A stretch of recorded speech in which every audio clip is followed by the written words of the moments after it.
In today's episode, I'm just going to be sharing with you how I organize my Ravelry favorites so as to avoid overwhelm and not really knowing how to find the favorites that I have favorited over the years and years and years of having Ravelry. So if that sounds like something that you might need in your own Ravelry notebook, then stick around because this video might just be for you.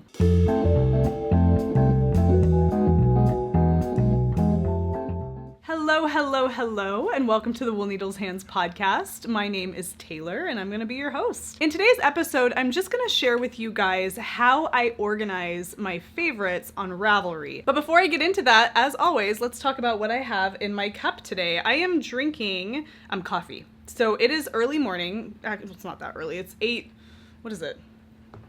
8:34 in the morning. I just got home from dropping my kids off at school, and I'm sitting down for my first cup of coffee of the morning, and I'm drinking it in my dye mug. I am drawing a blank. Jam PDX. That's the painter and the ceramist for these. This is Jam PDX. I got this at Stitches West in 2019, and I love it. It's appropriate for me as the dyer of Fiber for the People yarn, but it's also a really good mug. It's got a nice 4-finger handle, which I love. But that is my coffee. I mix my coffee with Oatly oat milk, and it's just perfect. So that's what I have in my mug, nice and hot. But let's go ahead and dive in because I really think that you guys are going to find this kind of tips and tricks useful for your Ravelry notebook. I have found over the years of using Ravelry that coming up with a pretty strategic way of organizing all of those loves and favorites that you select as you're scrolling through the feed, it makes it a lot easier to go back and actually knit from the things that you favorited in the past. I know that some folks, based on things that I hear in podcasts and talking to other people, tend to use their queue on Ravelry as a place to collect and curate all of the designs they want to knit in the future, or even the designs they just find appealing.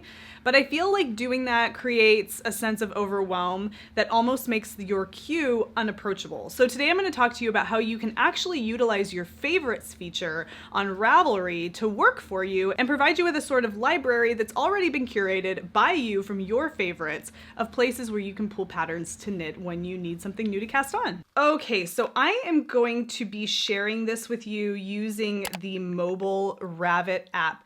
If you're not familiar, Ravelry has a mobile app called Ravit. I think there's a few different mobile apps that you can download for Ravelry, but as far as I know, Ravit is the best and kind of the most official app for Ravelry, and that would be the one that I would recommend for you if you are interested in having a mobile version. From here, I am going to access the Ravelry app. So what you're seeing here is the kind of like your browse feature. It's just all of the patterns that are considered hot right now. You can see that if you look up at the top of the screen there. I'm going to scroll through, and when you're looking at these patterns, you know, this is a little bit different because there used to be a little heart next to the pattern that you could just kind of tap on and add that to your favorites. But I'll show you how we can add that to our favorites really quickly. And then once I've done that with one of them, then I'm going to take you to my favorites and show you how I've organized my own favorites on Ravelry. So really quick, you can see this Queen Elizabeth II pattern right here. I have actually already favorited that. The little heart at the top of the screen is highlighted up there. But let's say I wanted to favorite The Sprite by Andrea Mowry. I could just tap on it, open it, and then up in the top corner, the top right corner, there's a little heart. If I tap on that heart, it goes add to favorites. And then you're gonna notice that all of these different things pop up, or this extra information pops up. Most people will bypass this and just hit save. And then it saves it to their favorites folder, and that's fine. But what I'm going to share with you today is how you can actually use bundles to organize all of your favorites. And you're going to see here that the bundles I have baby, body, carry, children, feet, legs for him, hands, arms, I've just organized into bundles. So it's categories. So I know, okay, I want to go check out hat patterns. I can just go to the head bundle, and those will be things that are like headbands or hats or what have you. So they're organized. So I choose which one is appropriate for this. This is a sweater, so I'm going to choose the body bundle and hit save. And it puts this pattern into my bundle for body, body wear, upper body wear. And then I'm going to go down to my notebook down here, And up here to my favorites, I have all of my favorites. So this right here, you can see where it has a favorites option here and a bundles option up here. If I go to favorites, I just get one big feed that I can scroll through of all the things I have favorited over the days and months and years, what have you. But if I'm looking for something specific, and actually I highly recommend scrolling through your favorites like this because it makes you realize that you've done a lot of legwork in terms of finding things that are potential future projects. So you don't have to keep going through the hot right now browse feature on Ravelry and looking for all kinds of new things that are coming out all the time. There's all of these really great patterns that have been out and that you've already favorited in the past. You may as well give it a scroll to see what you have. But if there's something in particular that you're looking for, head over to the bundles. And now that you're organizing all of your favorites into bundles, it's easier to find. The next thing to think about here is, how do I organize my bundles? How do I create them? And the way to do that is to go up here to the three dots, and it's going to give you an option to add a bundle. What you're going to do here is create a bundle name. So for example, maybe you want to really get specific in how you organize things, and you want to create a bundle that's for sweaters in pieces, meaning you like sweaters that you have to seam together. So you create a bundle. And then you can do your search. So we'll go back to patterns. Let's go ahead and type in seamed sweaters. I don't even know if this is going to give me anything. Seam sweaters, whatever. Okay, so we're looking for really cute sweaters that we're going to have to seam together. Maybe that's a construction that we're really into. So let's choose, let's see if we can find one that I can tell. Okay, the Handsome Chris pullover, for example. This one, if I look down here at the construction, it's worked flat and it is then seamed. So I can see that down here at the bottom. So I'm gonna go ahead and add this to my favorites by tapping on the little heart. And then I'm gonna scroll down here to find my bundle that I just created, sweaters in pieces, add it and save. And now when I go back to my notebook, and I'm back in my favorites again, I can go to my bundles, I can go down to my sweaters in pieces, and there is my first saved sweater that has to be seamed once it's finished. And that is how you would organize your favorites into bundles. And you can have a lot of fun with this. You can get really specific, you can be really broad, depending on how you like to organize and how you think you're gonna go back and search through these patterns. But it's a really great way to treat your favorites like a lot of folks I think are treating their queue. If I go to my queue, you can see this here, I have one item in my queue that's been here for a year.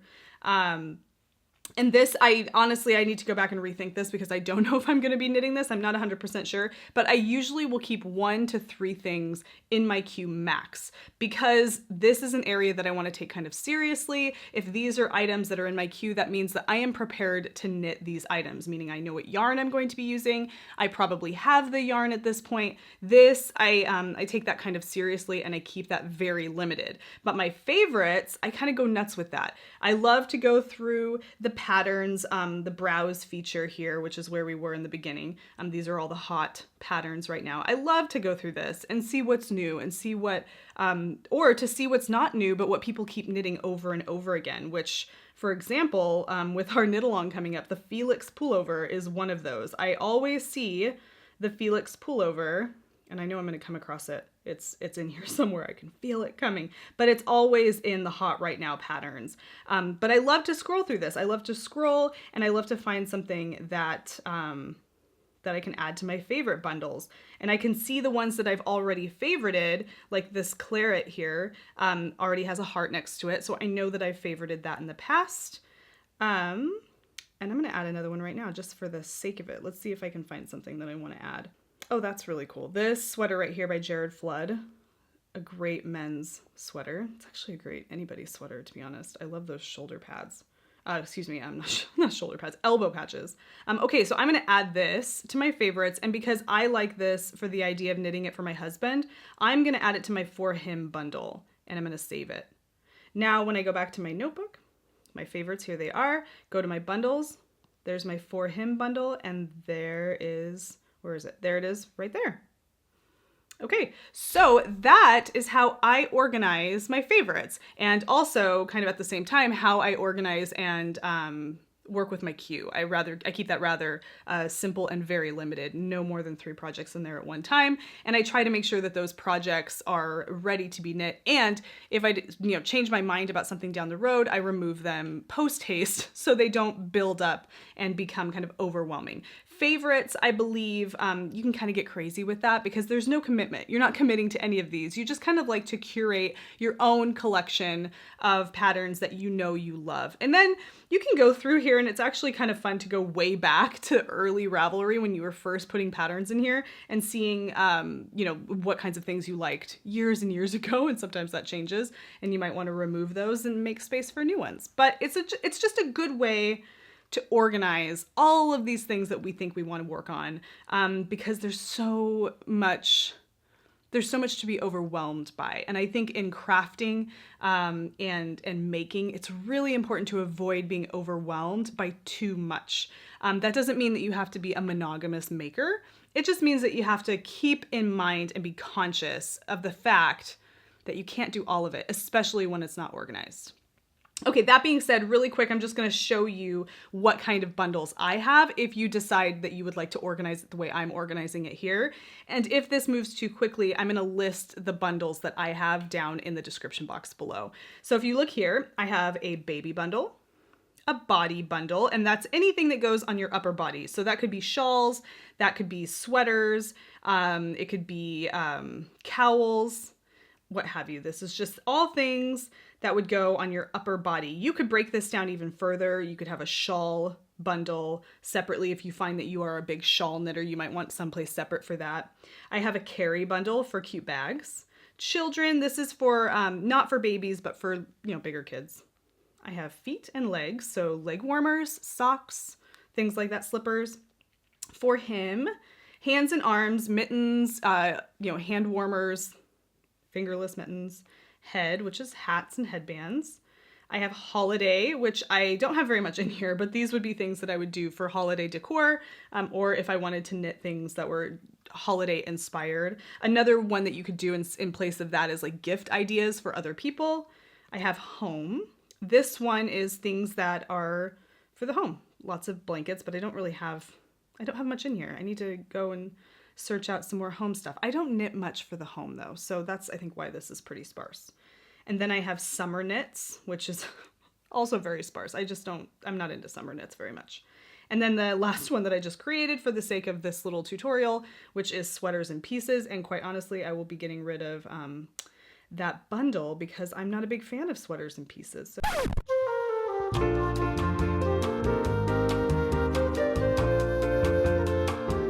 Bye bundle.